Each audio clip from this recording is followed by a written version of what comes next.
কারণ জানেন বহু বছর ধরে অনুষ্ঠান মানে কিন্তু আমরা পেয়ে যাই ডক্টর কনিষ্ক সরকারকে। আর ডক্টর কনিষ্ক সরকারকে পেয়ে যাওয়া মানে আগাম জেনে যাওয়া যে কিভাবে সুস্থ থাকবো, কিভাবে রোগ মুক্ত থাকবো, বা রোগকে সঠিকভাবে চিহ্নিত করা। আমরা অনেকেই অনেক কিছু জানি না, কিন্তু সাধারণ মানুষও কিন্তু অনেক কিছু জানতে পারে এই অনুষ্ঠানের মাধ্যমে। সাথে সাথে কিন্তু বহু মেডিকেল স্টুডেন্টরা অপেক্ষা করে থাকে, কারণ বিস্তারিত যদি রোগ সংক্রান্ত অন মিডিয়া বসে কোনো অনুষ্ঠান হয়ে থাকে, সেটা কিন্তু একমাত্র কেমন আছে ভালো তখন আপনাদের এই প্রিয় অনুষ্ঠান। আর এই অনুষ্ঠান মানেই হচ্ছে অনেক প্রশ্ন আগে থেকে জমা হয়ে যাওয়া, তার মধ্যে সময় ভিত্তিক কিছু বেছে নেওয়া। তো বেশ কিছু মাস ধরে তো কোভিড ছাড়া অন্য কোনো কথা হতেই পারে না, কিন্তু পেট আর লিভার সংক্রান্ত আলোচনা আমাদের যেমন চলে তেমন চলছিল। কোভিডের বাইরেও যদি কেউ শারীরিক নিয়ে কোনো প্রশ্ন করতে চান, তারাও ফোন করতে পারেন। যে প্রশ্নটা জমা পড়েছে সেই প্রশ্ন নিয়ে কথা বলতে গেলে এখন আমরা কোভিড থেকে অনেকটা চিনে গেছি, বুঝে গেছি, তা সত্ত্বেও কিন্তু আমরা একটু সাবধানতা অবলম্বন করতে চাই। কি একটা সময়ের মধ্যে দিয়ে আমরা যাচ্ছিলাম বেশ গরমের থেকে কিন্তু এখন আমরা আমাদের ওয়েদারটা চেঞ্জ হচ্ছে, আর মাথায় অনেক কিছু আসছে। এই চেঞ্জের সাথে সাথে আমরা কি আরেকটু প্রোটেক্টেড কিভাবে হব, বা কিভাবে আমরা থাকলে কোভিড-19 থেকে আমাদের একটু দূরে আমরা থাকতে পারবো। তো প্রথমে একটা প্রশ্ন ডাক্তারবাবুকে আপনাদের হয়ে ডেফিনেটলি আমি করব, যেটা আমার বহু দর্শক করেছে। সেটা হচ্ছে জানলা দরজা বন্ধ রাখবো না খোলা রাখবো ঘরের, মানে হাওয়াটাকে ঘরে ঢুকতে দেব নাকি আটকে রেখে দেবো, ঢুকতে দেব না, কোনটাতে আমরা ভালো থাকবো, কোনটা ঠিক, কোনটা আমাদের করাটা ঠিক। একই রকম ভাবে অনেকে প্রশ্ন করেছে কোনটা আমাদের স্বাস্থ্যকর, মানে কোভিড-19 থেকে বাঁচার জন্য এসিটা কি আমরা চালু রাখবো নাকি এসি বন্ধ করে রাখবো, মানে কোনটাতে আমরা ভালো থাকবো। সব প্রশ্নের একটাই উত্তর মনে হয় তার কাছে চলে আসা, কিন্তু ইতিমধ্যে কিন্তু ব্যস্ততম সময় নিয়ে বারংবার তাকে পেয়ে যায়। আপনারা দেখেছেন আমরা এখন অনেকটা ভালো রয়েছে, কোভিড-19 এর মধ্যে থেকেও আমরা ভালো রয়েছে, আমরা কাজকর্ম করছি, আমরা সবকিছু জীবনের ছন্দটাকে একটু বদলেও আমরা চলছি। কিন্তু যখন প্রথম আমরা আক্রান্তিত হলাম, যখন প্রথমে কোভিডটাকে আমরা হয়তো চিনিও না, এসে আমাদের মাঝে এসে পড়লো, তখনও কিন্তু আমরা ডাক্তারবাবুকে একইভাবে পাশে পেয়েছি। আর সাথে আপনারা যারা সৃষ্টির পাশে আছেন তারা জানেন যে সমস্ত এমএসও সৃষ্টি টিভি আপনারা দেখতে পান, আর এখনো আপনারা দেখতে পাচ্ছেন কিন্তু জিও টিভিতেও, আশা করি দেখছেন, সেটা দেখতে ভুলবেন না। আর সকলের তরফ থেকে তাকে স্বাগত জানাবো, ওয়েলকাম করবো স্যারকে, বিশিষ্ট চিকিৎসক গ্যাস্ট্রোএন্টারোলজিস্ট ডক্টর কনিষ্ক সরকার। স্যার আপনাকে অনেক অনেক স্বাগত। নমস্কার। আমি আপনাদের পারমিশন নিয়ে মাস্কটা খুললাম। আমার অতি প্রিয় দর্শক শ্রোতৃমণ্ডলী, সবার জন্য শুভেচ্ছা রইল। বিজয়া এখনও চলছে, কালী পুজোর আগে পর্যন্ত সবার জন্য বিজয়ার শুভেচ্ছা, শুভকামনা, এবং যতটা পারা যায় একে অপরকে সাহায্য করে যেভাবে পারি সবাই মিলে একসাথে আরও ভালো থাকবার, আরও রোগ মুক্ত থাকবার আমাদের যে প্রচেষ্টা, সেটা দিনকে দিন সফল থেকে সফলতর এবং সফলতম হচ্ছে যে তার কিছু উদাহরণ দিলে বোধহয় বোঝা যাবে। সারা পৃথিবীতে যত দেশে, ইনফ্যাক্ট পৃথিবীর সকল দেশ কোভিড আক্রান্ত, তার মধ্যে ভারতবর্ষে মৃত্যুর হার কোভিড থেকে দ্বিতীয় সব থেকে কম কথাটা বললাম। এই কথাটা বলতে গেলে কিন্তু তাহলে সব থেকে মৃত্যুর দর কম কোন দেশের সেটা বলতে হয়। আসলে সেই দেশটার সম্পর্কে একটু আলাদা করে কথা বলার দরকার বলে যদি ওইটাকে বাদ দিয়ে দিই, তাহলে সারা পৃথিবীর মধ্যে সব থেকে কম কোভিডে মৃত্যুর হার হলো আমাদের এই ভারতবর্ষে। সংখ্যাতত্ত্ব যদি চান আমার কাছে আছে, কিন্তু সেটা নিয়ে আমি মানে মানুষের মাথায় থাকে না, বলতে চাই না। কিন্তু আমি শুরু করেছিলাম এটা বলে যে ভারতবর্ষেও দ্বিতীয় সব থেকে কম মৃত্যুদর। তাহলে সব থেকে কম এক নম্বরে মানে সব থেকে কম মৃত্যু কোথায় না, সেটা চীন দেশে। কিন্তু চীন দেশের কথাটা আমি এখান থেকে বাদ দিয়ে রাখছি, এর কারণ অতি অদ্ভুত, অতি আশ্চর্যজনক এবং অতি সন্দেহজনক কিছু ইনফরমেশান আমি ছোট্ট করে একটু বলে দিই, কারণ এই জিনিসগুলো একটু মাথায় এখন বোধহয় নেওয়ার সময় হচ্ছে। সেটা হচ্ছে, আমরা সবাই জানি যে এই কোভিড ভাইরাসের উদ্ভব চীন দেশের ইউহান বলে একটি প্রদেশ থেকে।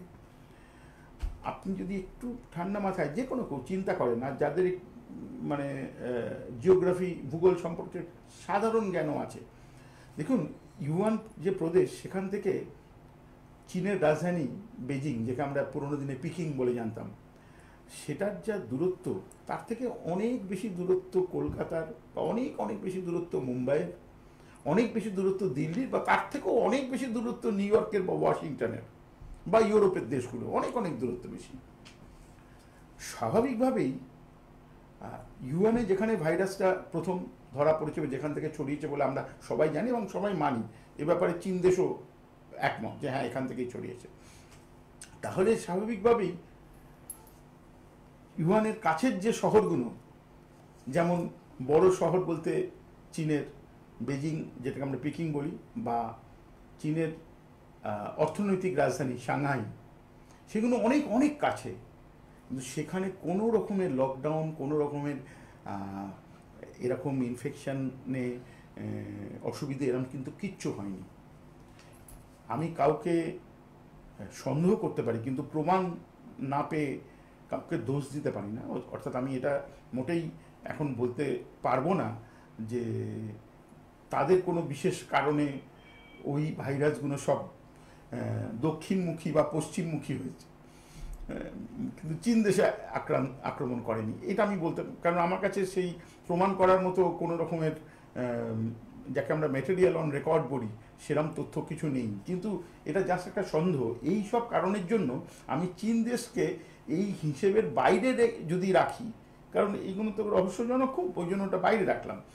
বাইরে যদি রাখি তাহলে ভারতবর্ষ হলো পৃথিবীর প্রতি লক্ষ জনসংখ্যায় বা প্রতি কোটি জনসংখ্যায় সব থেকে কম মৃত্যুহার ভারতবর্ষে। কাজেই এদিক দিয়ে ভারতের সমস্ত মানুষ, আমাদের মধ্যে নানা রকম বিভেদ থাকতে পারে, তা সত্ত্বেও বিভেদ ভুলে আপনি ধর্মের জন্য যেসব উৎসব আমরা পালন করি সেই উৎসবের কথা বলুন, সেখানে আমরা সবাই, সব ধর্মের মানুষ অনেকটা রিস্ট্রেন্ট ছিলাম, যেভাবে পালন করা সেরকমভাবে পালন আমরা করিনি।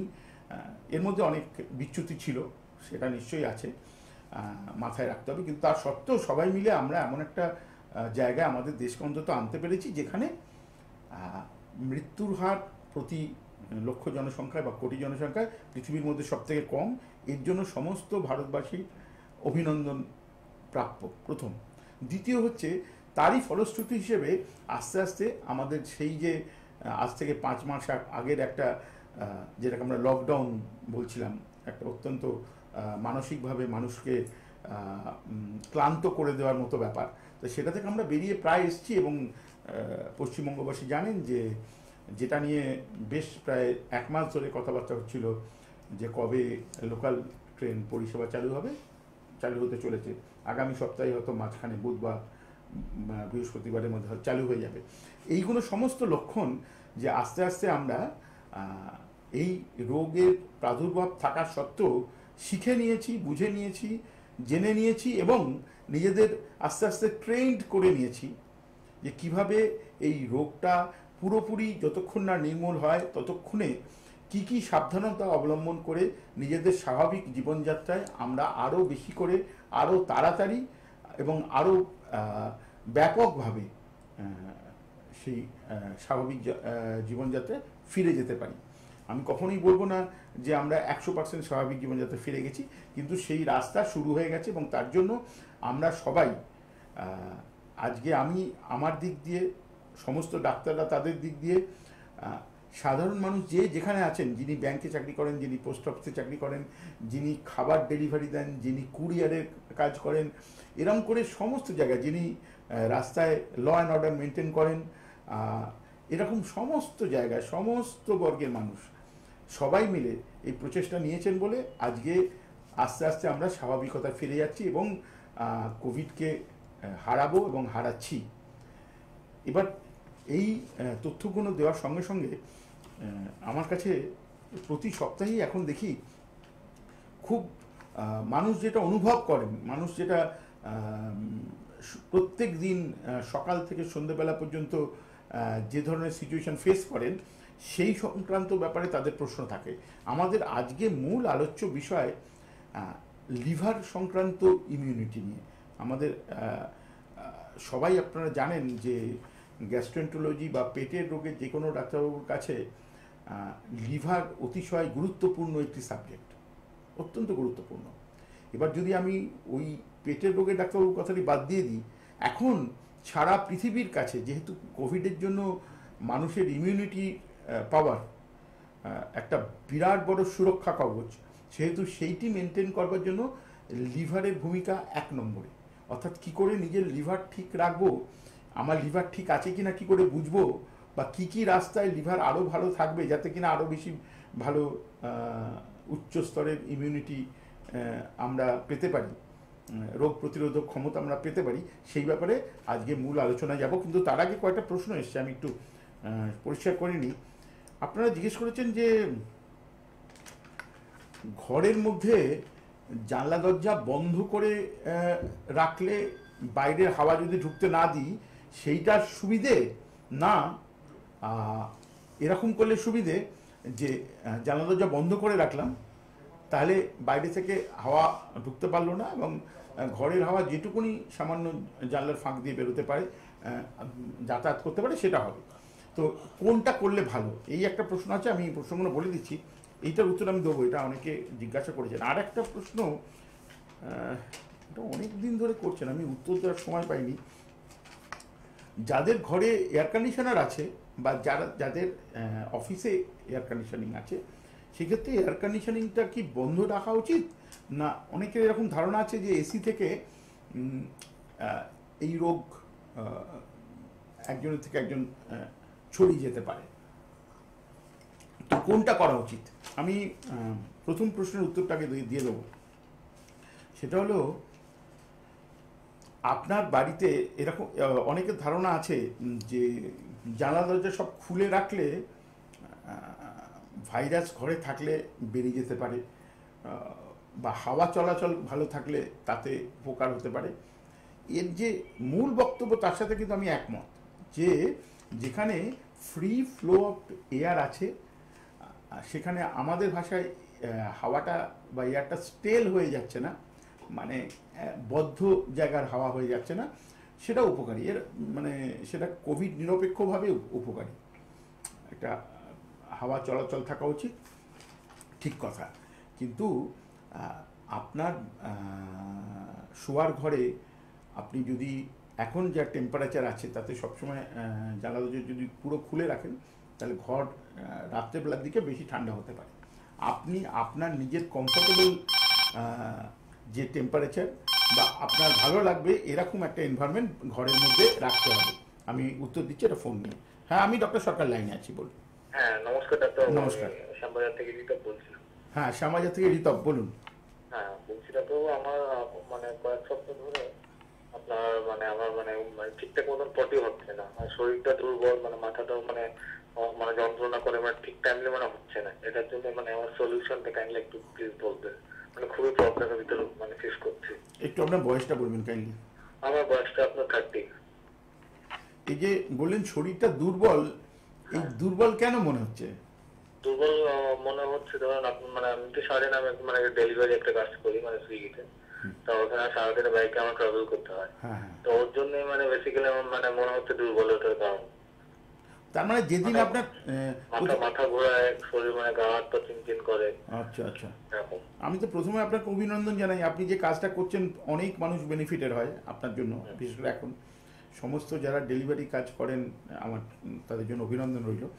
এখন আপনি যে ব্যাপারটা বলছেন, যদি এরকম হয় যে আপনি যেদিন কাজ করছেন দুর্বল বোধ করছেন, তাহলে যেদিন আপনার অফ ডে সেদিন কি দুর্বলতা বোধ করছেন না? সেদিন করে দুর্বলতা বোধ করছি। ঠিক ঠিক ঠিক, বুঝতে পারছি। আচ্ছা, দ্বিতীয় হচ্ছে আমার একটা প্রশ্ন আছে, এটা আমি জানি না বলে জিজ্ঞেস করছি। মোটামুটি একটা অ্যাভারেজ ডেতে আপনার মোটর বাইক তো চালাতে হয়, কত কিলোমিটার আপনাকে সব মিলিয়ে ট্রাভেল করতে হয়, এটা কোনোদিন হিসাব করেছেন অ্যাভারেজ ডেতে? অ্যাভারেজ পার ডে আমার অ্যাভারেজ 70 কিলোমিটার। হ্যাঁ, 70 কিলোমিটার 80 কিলোমিটার ঠিকঠাক থাকে। হ্যাঁ, ওই 70 থেকে 80 কিলোমিটারের মধ্যে। আচ্ছা, এই যে 70 থেকে 80 কিলোমিটার, এটা কতক্ষণ সময়ের মধ্যে আপনি ট্রাভার্স করেন? মানে এদিক যাচ্ছেন ওদিক যাচ্ছেন, এই করে সব মিলে 70-80 কিলোমিটার? সব মিলে সব দিন তো সমান ডেলিভারি থাকে না, একটা বেসিক্যালি টাইম অনুযায়ী হয়। হ্যাঁ একদম, যদি ঠিকঠাক হয় সেদিনকে এটা ক্রস করে অনেক এর থেকেও বেশি হয়ে যায়। ওইটা অ্যাভারেজ, কম বেশি মিলিয়ে এরকম। 70-80। হ্যাঁ, তো এটাতে কতক্ষণ সময় লাগে? এই 70-80 কিলোমিটার রেওয়াজ কতক্ষণ সময়ের মধ্যে করছেন? আমি ধরুন 9টা থেকে আমি স্টার্ট করি, এই রাত 10টা অবধি যে কোনোদিন রাত 9টা ও মানে এটা পুরো 12 ঘন্টায়? হ্যাঁ হ্যাঁ। আচ্ছা, তা তার মধ্যে ব্রেক কখন, মানে মাঝখানে? ব্রেক বলতে আমাদের সারাদিন তো ব্রেক থেকে যখন অর্ডার আসে তখন আমাদের মুভ করতে হয়। সারাদিন ধরুন রাস্তাঘাটে এখানে ওখানে বসে আপনার দিন কাটে। ও তাহলে আপনার লাঞ্চটা বলুন, মানে দুপুরের খাবারটা বলুন, বা সকালে জলখাবার খেয়ে তো বাড়ি থেকে বেরোচ্ছেন? হ্যাঁ, সকাল জলখাবারকে বাড়ি থেকে বেরোচ্ছি। আর দুপুরে ধরুন লাঞ্চ ধরুন যে রেস্টুরেন্ট থেকে আমাদের মানে ম্যাক্সিমাম আমাদের পারচেস করি, সেই রেস্টুরেন্ট থেকে টুকটাক কিছু খেয়ে নিলাম। রাতে ডিনার তারা নেই, অনেক ওরকম সেম ম্যাক্সিমাম হচ্ছে, কোনোদিন বাড়িতে যেয়ে খেয়ে নিচ্ছি। সন্ধ্যায় টুকটাক বাইরে আমি যদি স্ন্যাক্স খেয়ে নিই। আচ্ছা ঠিক আছে। আর খাবার জলটা? খাবার জলটা মানে কেনা জলে খাই ইউজ করি। আচ্ছা আচ্ছা আচ্ছা, মানে মিনারেল ওয়াটার বোতল কিনে নেন? হ্যাঁ, মিনারেল ওয়াটার বোতল কিনে নিই। আবার কোনোদিন যদি না হয় তাহলে বাড়ি থেকে একদম জল থাকে, বাড়ি থেকে বাড়ি চলে নেন। ঠিক আছে, ব্যাস আমি বুঝে নিয়েছি। আর আপনি স্মোক করেন কি? হ্যাঁ, স্মোক করি।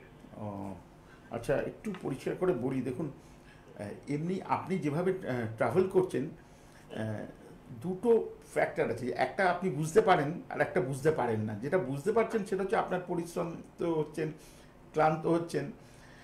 যখন কলকাতার রাস্তায় মোটর বাইকে করে কেউ ট্রাভেল করে, তখন সে বাড়িতে থাকলে বা গাড়ির ভেতরে যদি কেউ কাঁচ তুলে এসি চালিয়ে ট্রাভেল করে, তার থেকে অনেক বেশি পলিউশনে এক্সপোজ হয়।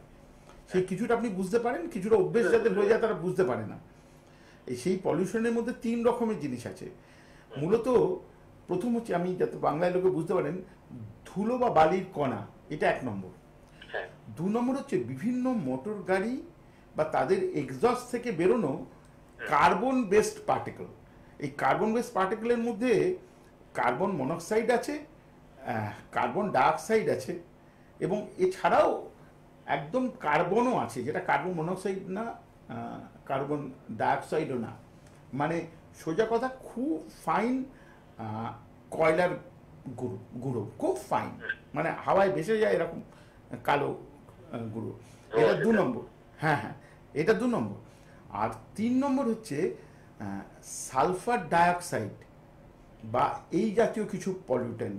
এগুলোকে আমি আলাদা করে ভাগ করলাম এই কারণের জন্য, অদ্ভুতভাবে আজকে আমি যে শুরু করেছিলাম না, বললাম না যে লিভারের আমাদের ইমিউনিটি তৈরি করে, এবং লিভার সম্পর্কে আলোচনা করব। আপনি যে ফোন করেছেন, আপনি হয়তো না জেনেই করেছেন, কিন্তু আপনি একদম ওই জায়গাটা, যে আমি লিভারের ব্যাপারে আলোচনা শুরু করব, সেটা তৈরি করে দিলেন। এই যে পলিউশনগুলো আপনার নাকের মধ্যে দিয়ে মাস্ক পরলে অনেকটা বাঁচোয়া, কিন্তু তার সত্ত্বেও যায়, এবং এর উপরে আপনি আবার স্মোক করছেন। এই দুটো মিলিয়ে আপনার যে নিজের ইমিউন সিস্টেম, যেটার মূল জায়গা, ইমিউন সিস্টেমের অনেকগুলো আমাদের সেন্টার আছে বা দুর্গ আছে, তার মধ্যে লিভার একটা দুর্গ। এছাড়া আমাদের স্প্লিন, যেখান থেকে লিম্ফ বা লসিকা আমরা বলি বাংলায়, তো সেইটা বেস্ট যে ইমিউনিটি, সেইগুলো সব মিলিয়ে তো করে।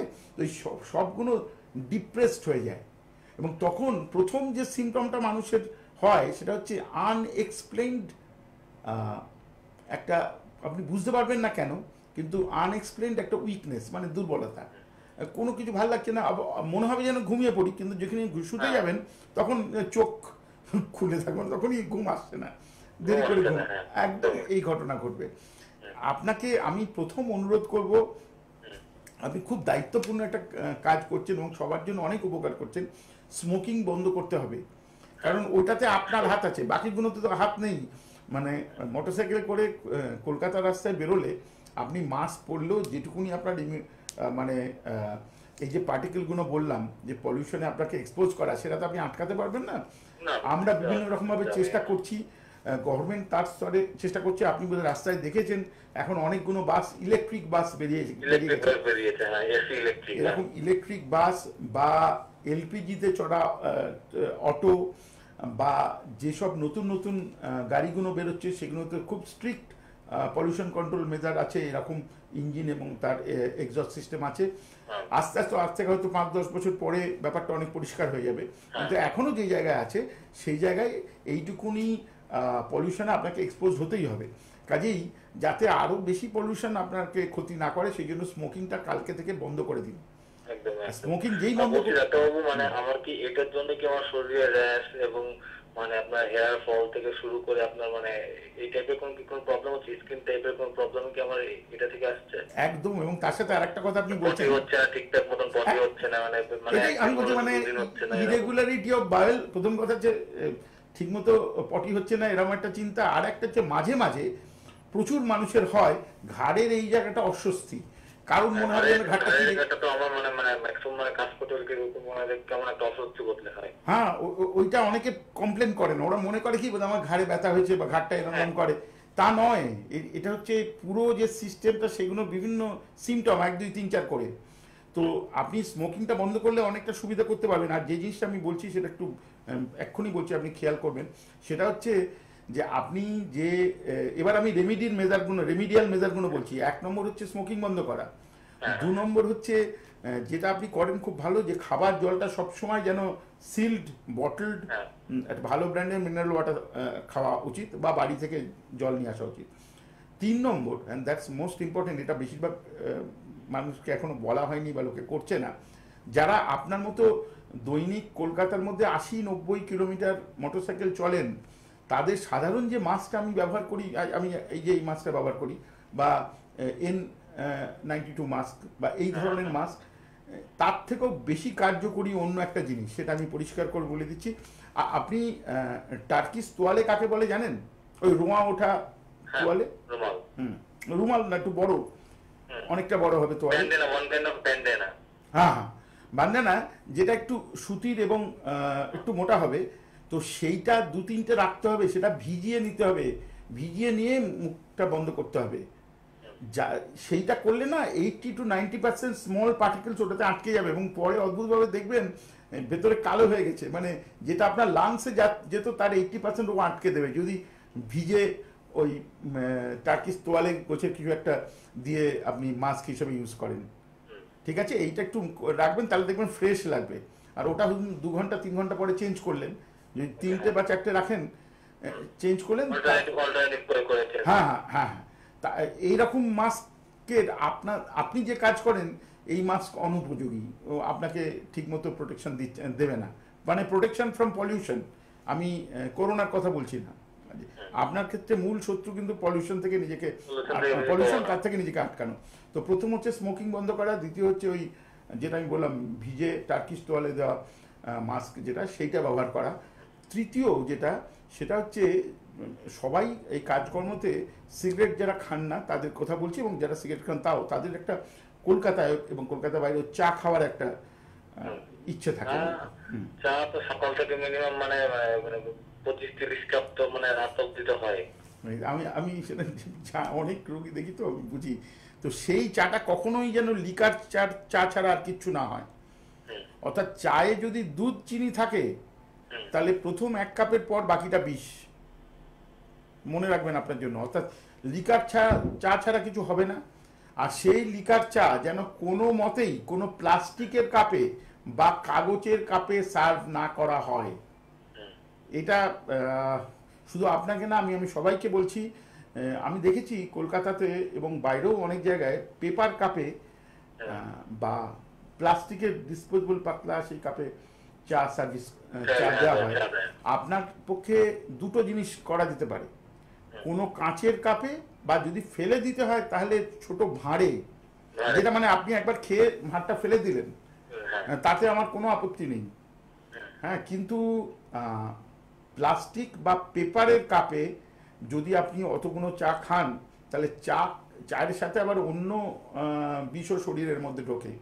কি ঢোকে আমি যদি সময় পাই একটু পরে বলবো, কিন্তু সেটা আপনি যখন অতগুলো চা খাচ্ছেন একটু একটু করে, শুধু লিকার চা যার মধ্যে দুধ চিনি থাকবে না, তাতে আমার কোনো আপত্তি নেই, এবং সেটা যেন ভাঁড়ে হয়, অথবা পোর্সিলেন বা কাঁচের কোনো কন্টেনারে হয়। এটা একটু কাইন্ডলি মাথায় রাখবেন, ঠিক আছে? এইগুলো করলে আপনার, আর আমি কোনো ওষুধের কথা বলছি না, কারণ আপনার ক্ষেত্রে যদি কোনো দিকে আপনার চিকিৎসার দিকে এগোতে হয়, তাহলে প্রথমে লিভার ফাংশন টেস্ট করা উচিত, LFT করা উচিত। বলছি ডাক্তারবাবু, এমনি কোনো খাওয়া দাওয়া কোনো মানে কোনো মেনটেনের কোনো ব্যাপার আছে কি? মানে জাঙ্ক ফুড টাঙ্ক ফুড এই টাইপের কোনো খাওয়া দাওয়া কোনো হ্যাঁ মেনটেনের হ্যাঁ কোনো হ্যাঁ ব্যাপার হ্যাঁ আছে হ্যাঁ বাইরে? হ্যাঁ হ্যাঁ নিশ্চয়ই। দেখুন, আপনি যা বললেন তাতে আমি বুঝতে পারলাম আপনি সকালের খাবারটা বাড়িতে খান, বাকি পুরোটাই হ্যাঁ, মানে বাইরে। রাস্তাতে বাইরে খেতে হয়। তো এটা যারা একদিন দুদিন করছেন কিছু বলার নেই, কিন্তু আপনাকে তো দিনের পর দিন করতে হয়। হ্যাঁ, তো আমার তো কন্টিনিউ তো প্রায় একটু লকডাউন থেকে শুরু হ্যাঁ করে পুরো কন্টিনিউ আমরা করে যাচ্ছি এরকম আগে থেকে হ্যাঁ প্রায় 1 ইয়ারের বেশি হয়ে গেছে জমে হ্যাঁ আছি আমি। হ্যাঁ হ্যাঁ। এবং আপনি তো ফুড ডেলিভারির সাথে যুক্ত, যার জন্য আপনার প্রচুর রেস্টুরেন্টে যাতায়াত। হ্যাঁ হ্যাঁ, তো স্বাভাবিকভাবে আপনি তার থেকে কোনো একটা রেস্টুরেন্টে হয়তো লাঞ্চ করেন বা হুম, সেরকম কিছু করেন। আহ, আমি যেটা বলবো সেটা শুনে সবাই খুশি নাও হতে পারে, অথবা অনেকে ভালো নাও লাগতে পারে। যাদের এরকম ডেইলি শিডিউল, তাদের বাইরে যদি খেতে হয়, তার তিনটে জিনিসের মধ্যে নিজেকে সীমাবদ্ধ রাখা উচিত। এবং শুনলে অবাক হবেন, সেটা হচ্ছে 1টা থেকে 2টো কলা, হুম, দই যেটা প্লাস্টিকের প্যাকেটে পাওয়া যায়, হ্যাঁ হ্যাঁ হ্যাঁ আর পাউরুটি টোস্ট করে সঙ্গে সঙ্গে, অর্থাৎ কলা, পাউরুটি টোস্ট আর দই, এর ওপর 2-3 বার চালিয়ে দিন। দিনে। হ্যাঁ, তা আর বাকিটা যে কোনো একটা সময়ে যে কোনো রকমের বয়েলড ভেজিটেবল বলুন, বয়েলড ফিশ বলুন, বয়েলড চিকেন বলুন, মাটন একদমই উচিত নয়, সেইটুকুনি নিয়ে চলতে হবে। কিন্তু মূলত যে তিনটে আমি খাবার বললাম সেটাতে কিছুতেই মানে তেল মেশানো যায় না, চাইলেও লোকে তেল মেশাতে পারবে না। না না কয়েল পাউরুটি, শুকনো টোস্ট, ভালোই। ভালো কলা হুম, আর দইয়ের প্যাকেট, এর ওপর থাকুন, দইয়ের আর প্যাকেট। লিকার চা। এছাড়া আর অন্য কোনো রাস্তায় যেই যেতে যাবেন দেখবেন আপনাকে সেই আমাকে অন্য কথা বলতে হবে, সেই 5 স্টার রেস্টুরেন্টে ও তা, যেগুলো সম্ভব না, যেটা একদম কলকাতার রাস্তায় সম্ভব এবং অতিশয় সমস্ত মানুষের ক্রয় ক্ষমতার মধ্যে, এবং যেগুলোর মধ্যে তেল মেশানো যায় না, যেগুলোতে ভেজাল মেশানো কেউ করতে পারবে না, কোনোভাবে পারবে না। এই জিনিসটা একটু মাথায় রাখুন, দেখবেন আস্তে আস্তে ইমপ্রুভমেন্ট হতে শুরু করবে। একদম একদম ডাক্তারবাবু। ঠিক আছে, কোনো প্রবলেম হলে আমি আপনার কন্ট্যাক্ট নাম্বারটা আমি কাইন্ডলি কাইন্ডলি এখানে আপনি আমার হেল্পলাইনে করুন, আমি নিশ্চয়ই আমার দিক দিয়ে যতটুকু করার করবো। অনেক ধন্যবাদ, ঠিক আছে, নমস্কার। আচ্ছা, ঋতব ফোন করেছিলেন, উনি সুইগিতে ডেলিভারির কাজ করেন। আলাদা করে তো আমি বললাম, যারা ডেলিভারি কাজ করছেন বিভিন্ন জায়গায় সমাজের একটা বিরাট উপকারের কাজ করছেন। বিশেষ করে যখন এই পুরো লকডাউন ছিল তখনও কিন্তু ওরা প্রতিটা ঘরে ঘরে, এরা শুধু খাবারের ডেলিভারি করেন না, আপনি জানেন কি না জানি না, এরা আপনি চাইলে কোনো ওষুধের দোকান থেকে ওষুধ নিয়ে আপনার ঘরে পৌঁছে দেন, আপনার ঘর থেকে ডকুমেন্ট নিয়ে বা কোনো অন্য কোনো জিনিস নিয়ে আরেক জায়গায় পৌঁছে দেন। এই সমস্ত কাজ কিন্তু ওরা তখনও করতেন এবং এখনও করে যাচ্ছেন। তো যারা এই ধরনের ডেলিভারির কাজে যুক্ত, এবং আমি এখন জানলাম, এটা আমি জানতাম না, অ্যাভারেজ 70 থেকে 80 কিলোমিটার যারা কলকাতার মধ্যে মোটরসাইকেল চালাচ্ছেন, তাদের বিশেষ কিছু প্রফেশনাল হ্যাজার্ড আছে। সেই হ্যাজার্ডগুলো নিয়ে আমি আলোচনা করলাম এবং তার মধ্যে আমি কিন্তু করোনাকে টেনে আনিনি, একদম করোনার কথা কিচ্ছু বলিনি। মূল ব্যাপারটা হচ্ছে ধুলো এবং ধোঁয়া, এবং কিসের ধুলো কিসের ধোঁয়া একটু আগে আমি আলোচনা করেছি, এবং সেটা থেকে কিভাবে নিজেকে বাঁচানো যায়। আর দ্বিতীয় হচ্ছে ফুড হ্যাবিট, রাস্তায় যখন অনেকক্ষণ ধরে আপনি থাকছেন তখন কি ধরনের খাবার আপনার, মানে যখন দিনের পর দিন থাকছেন তখন কি ধরনের খাবার খেলে আপনি একটু সুস্থ থাকতে পারেন, সেইগুলো ব্যাপারে আমি একটু দিশা নির্দেশ করলাম। এছাড়াও এ ব্যাপারে বলতে গেলে অনেক কিছু বলার আছে, এত কম পরিসরে এটা বলার মানে সম্ভব না, হয়তো হবে না। আমি ওনাকে ব্লাড টেস্টের ব্যাপারে লিভার ফাংশন টেস্ট করার একটা অ্যাডভাইস দিয়েছি। এর কারণ হচ্ছে যে আজকে যে আমি আলোচনা করব না, যে কি করে আমরা লিভার ভালো রাখতে পারি, তার অনেকটা উপক্রমণিকা যারা আজকে ওনার সাথে আমার এই কথাবার্তাটা শুনলেন তারা বোধহয় বুঝতে পেরে গেছেন। অর্থাৎ আমি সরাসরি ওই লিভারের ব্যাপারটা চলে যাচ্ছি, এবং যে টপিকটা নিয়ে আমি আলোচনা ছিলাম সেটা একটু পরে যাব। সেই টপিকটা ছিল ঘর বন্ধ করে শোবেন না ঘর জানলা দরজা খোলা রেখে শোবেন, অর্থাৎ আলো এবং হাওয়া যাতায়াত করবে, এটা খুব ভালো, এটা আমি সবসময় বলেছি, কিন্তু আপনার নিজের কমফর্টকে বিসর্জন দিয়ে নয়। আমি সে ব্যাপারে আলোচনা যাবো। আগে আমি একটু লিভারের ব্যাপারে কথা বলে নিই। লিভার কিসে ভালো থাকে? লিভার ভালো থাকে তিনটে জিনিসে। একটা হচ্ছে কম তেল ঘি, যত কম তেল ঘি খাবেন লিভার তত ভালো থাকবে। এটাকে আরেকটু এগিয়ে নিয়ে বলা উচিত, যত কম তৈলাক্ত পদার্থ অয়েল নেবেন তত আপনার লিভারের পক্ষে ভালো, প্রোভাইডেড আপনি অ্যাডাল্ট হিউম্যান বিং। যারা গ্রোয়িং চিলড্রেন তাদের জন্য এই কথা প্রযোজ্য নয়, 1 নম্বর। দ্বিতীয় হচ্ছে, আপনি যে কোনো রকম পলিউশনে যদি এক্সপোজড হন, আপনি মনে রাখবেন যে সারা আমাদের হিউম্যান বডির মধ্যে, আমাদের দেহের মধ্যে আমরা আমাদের ভাষায় একটা টার্মিনোলজি ইউজ করি, আমরা সেটাকে বলি ডিটক্সিফিকেশন। এটাকে বাংলায় আমি এরকম একটা করছি, যদি ভুল করি তো কেউ আমাকে ঠিক করে দেবেন। আমি নির্বিষকরণ বলতে পারি কি, বা পরিশোধন এরমভাবে বলতে পারি। এই ডিটক্সিফিকেশনের জন্য 1 নম্বর আমাদের দেহকে যে সাহায্যকারী আছে সে হলো লিভার। অর্থাৎ যে কোনো রকম পলিউশনে যখন আমরা এক্সপোজড হই, তখন সেই পলিউশনের ফলে আমাদের যে ক্ষতি হতে পারে, সেই ক্ষতি থেকে আমাদের বাঁচাবার চেষ্টা করে লিভার বিভিন্ন রকমভাবে। নানা রকম মেকানিজম আছে, সেই সবগুলো আমি আজকে যদি সময় পাই একটু একটু করে ছুঁয়ে যাব। তো এই পলিউশনের মধ্যে কিছু আছে যেটা অদ্ভুতভাবে আমরা নিজেরা নিজেদের উপর ইনফ্লিক্ট করি, অন্য কেউ করে না। এরকম রাস্তায় গিয়ে ধুলো ধোঁয়া নিয়ে সেই পলিউশন আমরা পাই না, সেটা আমরা নিজেরা করি। তার মধ্যে একটা হচ্ছে স্মোকিং, আমরা সবাই জানি। এর ফলে আমাদের কিছু ক্ষতি হয় এবং সেই ক্ষতি লিভার অনেকটা চেষ্টা করে যাতে অতটা ক্ষতি না হয় সেইটা। দ্বিতীয় হচ্ছে মাত্রাতিরিক্ত অ্যালকোহল ইনটেক। এই কথা বললেই মানুষের মনে এটা আসে, তাহলে মাত্রাটা কত, মানে কত অতিরিক্ত।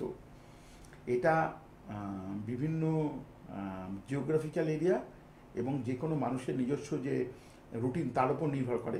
মোটামুটি যে অনেকটা পরিশ্রম করে বলতে খেলাধুলার মধ্যে আছে, যার মানসিক চাপ খুব একটা বেশি নেই, সে সপ্তাহে 5 দিন ভালো হুইস্কি 3 পেগ পর্যন্ত, 1 পেগকে আমি 60 ml ধরে, 3 6 18 180 ml, এটা ম্যাক্সিমাম, এইটা পর্যন্ত সে নিতে পারে যদি তার লিভার ফাংশন টেস্টে কোনো প্রবলেম না থাকে।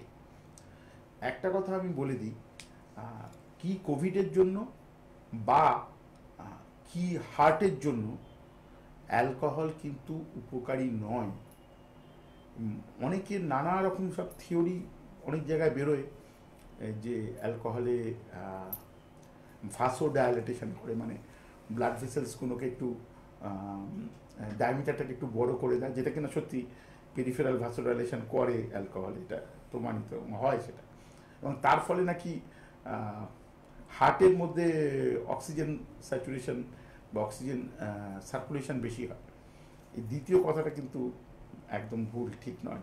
প্রথমটা ঠিক যে ভাসোডাইলেশন করে, কিন্তু সেটা পেরিফেরাল ভাসোডাইলেশন, আপনার স্কিনের তলায় যে ব্লাড ভেসেল সেখানে ভাসোডাইলেশন করে। হার্টের ভেসেলে যেগুলো আছে সেগুলোকে ডাইলেটেশন করে না, সেখানে অক্সিজেন সাপ্লাই বাড়ায় না।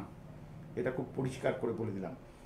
দ্বিতীয় হচ্ছে, আমি আগের দিন আলোচনা করেছি, এখন বোধহয় সবাই জেনে গেছেন যে হ্যান্ড স্যানিটাইজারে যে অ্যালকোহল, যেটা 60%-এর বেশি থাকলে করোনা ভাইরাস নষ্ট হয়ে যাচ্ছে, কোনো মতেই সেই অ্যালকোহল আপনি দেহের ভেতরে নিয়ে করোনা ভাইরাসের এগেনস্টে আপনার ইমিউনিটি তৈরি করতে পারেন না। কারণ দেহের ভেতরে অ্যালকোহল যখন যায় তখন ওই যে লিভার, যেহেতু অ্যালকোহল একটা ক্ষতিকর জিনিস, সেহেতু লিভার অ্যালকোহলটাকে বদলে দেয়, অ্যালকোহলটাকে অ্যালকোহল রাখে না, সেটাকে অক্সিডাইজ করে অ্যাসিটালডিহাইড মানে অ্যালডিহাইড তৈরি করে দেয়। একটু ঘুরভাবে, একটু অন্যরকমভাবে অ্যালডিহাইডকে যদি আমি একটু বোঝাবার জন্য বলি, একটু পরিষ্কার করছি, সেটা হচ্ছে আপনি যে এই যে আমি কথা বলছি এখন, এই যে টেবিলটা রয়েছে না, এই টেবিলটার উপরে যে জিনিসটা লাগানো আছে, এটাকে সব মানুষ সানমাইকা বলে জানেন, এটা একটা ব্র্যান্ড নেম। তো এটা হচ্ছে একটা ফর্মালডিহাইডেড রেজিন। ঠিক অ্যালকোহলটা অ্যাসিটালডিহাইড যেমন হয়, তেমনি এটা আর একটা অ্যালডিহাইডেড রেজিন। অর্থাৎ এইটা থেকে বুঝতে পারছেন যে অ্যালডিহাইডটা কতটা অ্যালকোহল থেকে আলাদা, একদম কোনো সম্পর্ক নেই ওর সাথে। অর্থাৎ কোনো মতেই অ্যালকোহল দেহের ভেতরে গিয়ে ভাইরাসকে প্রতিহত করে না এবং কোনো সুবিধে করে না। অর্থাৎ আপনি যদি সুস্থ থাকতে চান, আপনি যদি আরামে আনন্দে থাকতে চান, তাহলে অ্যালকোহলের মাত্রা, কারণ অ্যালকোহল একদম নেবেন না এই কথা বলা আমার উচিত নয়, কারণ অ্যালকোহল যদি কম পরিমাণে নেন এবং আপনার যদি লিভার ফাংশন টেস্ট রিপোর্ট ঠিক থাকে, আপনি যদি ডেলি এক্সারসাইজ করেন, তাহলে কম পরিমাণে অ্যালকোহল নিলে কোনো ক্ষতি অত বড় কিছু হয় না। কাজেই সেটাও আমাকে বলতে হবে। কাজেই আমি নীতির দিক দিয়ে না, আমি মেডিকেল সায়েন্সের দিক দিয়ে বলছি, যারা মাত্রাতিরিক্ত অ্যালকোহল নিচ্ছেন, মাত্রাটা কত আমি বলে দিয়েছি, তো তাদের জন্য এটা ক্ষতিকর, যারা স্মোক করছেন তাদের জন্যও ক্ষতিকর, এবং প্রত্যেকটা ক্ষতি আলটিমেটলি হচ্ছে লিভারে। অর্থাৎ যে মানুষ যারা এরকম পলিউশনে এক্সপোজড হচ্ছেন বা যারা অ্যালকোহল মাত্রাতিরিক্ত নিচ্ছেন বলে নিজেদের সন্দেহ হচ্ছে, তাদের অবশ্য কর্তব্য এখনকার যে এনভায়রনমেন্ট, তাতে অন্য কিছু পরীক্ষা করুন না করুন, আপনার ডাক্তারবাবুর সাথে পরামর্শ করুন, এবং লিভার ফাংশন টেস্ট, যেটা কিনা একটা রক্তের পরীক্ষা, লিভারে কোনো ছুঁচ ফোটানো হয় না, এবং যার রিপোর্ট একদিনে পাওয়া যায়, সেই লিভার ফাংশন টেস্টের প্যারামিটারগুলো নর্মাল আছে কিনা একটু দেখে নেওয়া উচিত। অর্থাৎ আমি যে কথাগুলো বললাম সেটাকে যদি আমি একদম 1 2 3 4 করে একদম প্রেসি করিয়ে, তাহলে বলতে হয় প্রথম জিনিস হচ্ছে আপনাকে পলিউশন থেকে যতটা পারা যায় মুক্ত থাকা উচিত, এবং পলিউশন বলতে ধুলো ধোঁয়া মূলত। দ্বিতীয় হচ্ছে স্মোকিং এবং অ্যালকোহল, এটাও এক ধরনের পলিউশন, এবং এটা থেকে কিভাবে আপনাকে নিজেকে আলাদা করে রাখবেন সেটা দেখা। তৃতীয়, এটা বলিনি এখনো, সেটা হচ্ছে আপনার যা পরিশ্রম করার ক্ষমতা, যদি খুব বেশি রোদ্দুর আছে এই সময় আপনি অনেক বেশি পরিশ্রম করেন, তাহলে আপনার লিভার এবং কিডনি দুটোকেই অনেক বেশি কাজ করতে হয়, এবং খুব সহজে আপনি ক্লান্ত এবং পরিশ্রান্ত হয়ে যান এই কারণের জন্য। এবং সেই কারণের জন্য আপনার যদি কোনো ফিজিক্যাল পরিশ্রমের কাজ থাকে, সেটা যতটা সম্ভব রৌদ্রের বাইরে, অর্থাৎ দুপুর রৌদ্রে না করে, ধরুন সকাল 10টা 10:30টার মধ্যে করলেন, আবার বিকেল 4:30 5টার পরে করলেন, সেইটা এই সময়টুকুনি যদি আপনি বেশি সূর্যের আলো না লাগান এবং সেই সময় পরিশ্রম না করেন, সেটা আপনার পক্ষে উপকার। আর 4 নম্বর, এই 4 নম্বরটা শেষে বলছি বলে কম গুরুত্বপূর্ণ তা নয়, সেটা হচ্ছে লিভারের স্বাস্থ্যের জন্য এই কম তেল নেওয়া বা পলিউশন থেকে দূরে থাকা বা দুপুর রোদ্রে কাজ না করা, এটা বাদ দিলে যেটা সব থেকে বেশি জরুরি, সেটা হচ্ছে একটা ভালো করে ঘুম হওয়া। এটা যদি আপনার এরকম হয় যে দেখেন যে ভালো করে ঘুম হচ্ছে না, সেক্ষেত্রেও উল্টো দিকে লিভার ঠিকমতো কাজ না করলেও কিন্তু এই ধরনের ঘটনা ঘটতে পারে। আমাকে সংকেত দেওয়া হচ্ছে যে সময় আমাদের কমে আসছে। আমার ইচ্ছা আছে যে আজকে যে প্রশ্নগুলো আপনারা করেছেন সেটার পরিষ্কার উত্তর দেবো, এবং আজকে লিভার সংক্রান্ত আলোচনায় যেগুলো খুব জরুরি, যেগুলো আমার মনে হয় আপনাদের সাথে শেয়ার করলে সবাই আরেকটু ভালো থাকতে পারবো, আমি সেটা অবশ্যই শেয়ার করব। একটা ছোট্ট অনুরোধ করব আমার অতি প্রিয় দর্শক শ্রোতৃমণ্ডলী সবার জন্য, যে আজকে এখন আর ফোন করবেন না। আমি এই 4 মিনিটের মধ্যে, 4 মিনিট বোধহয় সময় আছে, 4 মিনিটের মধ্যে এই ব্যাপারটা একটু পরিষ্কার করে বলে দিতে চাই। আমি যে ঘুমের ব্যাপারটা বললাম, যদি এরকম হয় যে ধরুন আপনি পরিশ্রম করে আসছেন, তারপরেও সরি ঠিকমতো ঘুম হচ্ছে না, তাহলে একটু ডাক্তারবাবুর সাথে পরামর্শ করতে হবে। মানুষ আমি সব জায়গায় দেখেছি, মানে আমার গত প্রায় 32 বছর ধরে এই যে রুগীদের সাথে ডিল করছি, তাতে দেখেছি দুটো ব্যাপারে না মানুষের মনে এখনো পর্যন্ত ঠিক ধারণা আমরা তৈরি করতে পারিনি। একটা হচ্ছে যে কোনো ট্র্যাঙ্কিলাইজার বা অ্যাংজোলাইটিক, মানে সোজা কথা আপনার উদ্বেগ কমে এরম কোনো কিছু জিনিস আমরা, ওষুধ যদি আমরা ব্যবহার করি, ওষুধের দোকান থেকে বা যে কোনো কারণের জন্য মানুষ ভেবে বসেন তাকে ঘুমের ওষুধ দেওয়া হয়েছে, এবং অনেকে প্রশ্ন করেন ডাক্তারবাবু আমাকে এরকম ঘুমের ওষুধ দিয়েছেন। আর আগেকার দিনে এর কারণ আছে, কারণ হচ্ছে পুরোনো দিনে যে ঘুমের ওষুধগুলো ছিল সেগুলোর মধ্যে একটা বড় অংশ বারবিটিউরেট অ্যালকালয়েড থেকে তৈরি ছিল। এই কথাটা অনেকে জানে, মানে বারবিটিউরেট নামটা শোনেননি, কিন্তু একটা ছোট উদাহরণ দিলে বুঝতে পারবেন। অনেক আগে অনেক খুব ফেমাস আমি মহিলাই বলবো, মহিলারাই, কোনো পুরুষ মানুষের নাম আমি জানি না, সুইসাইড করার জন্য ব্যবহার করছেন। সব থেকে বেশি নাম করা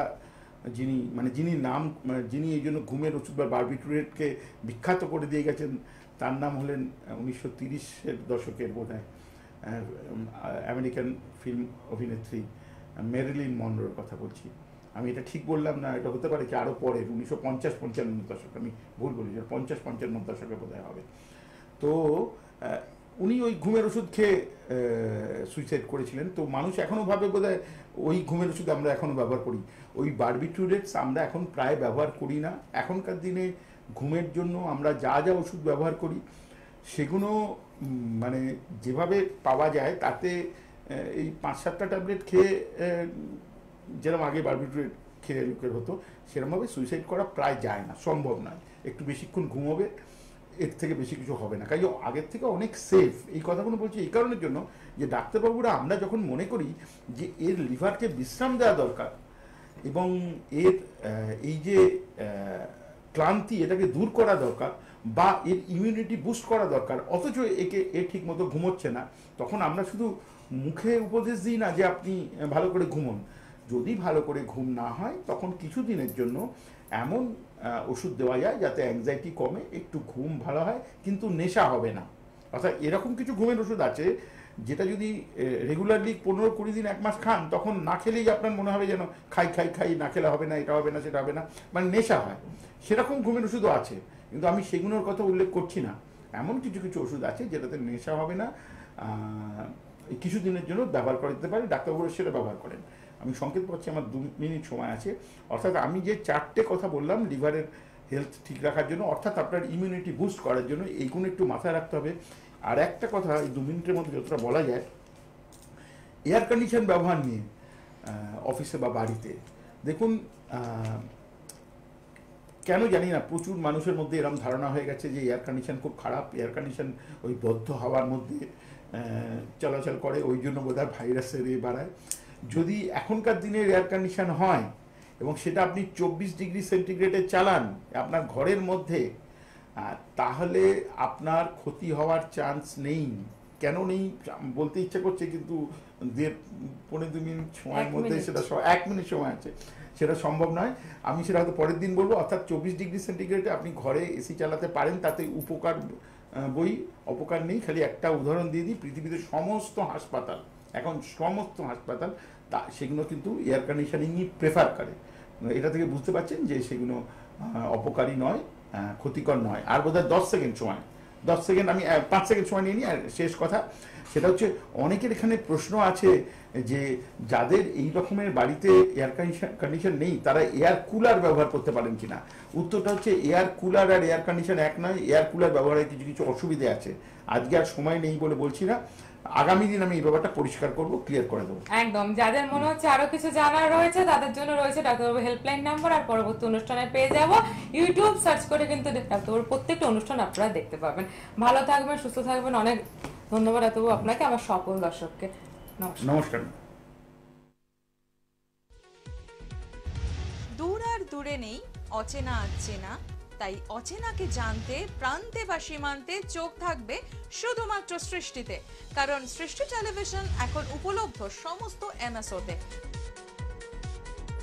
analogue and digitally. Log on www.zengatv.com।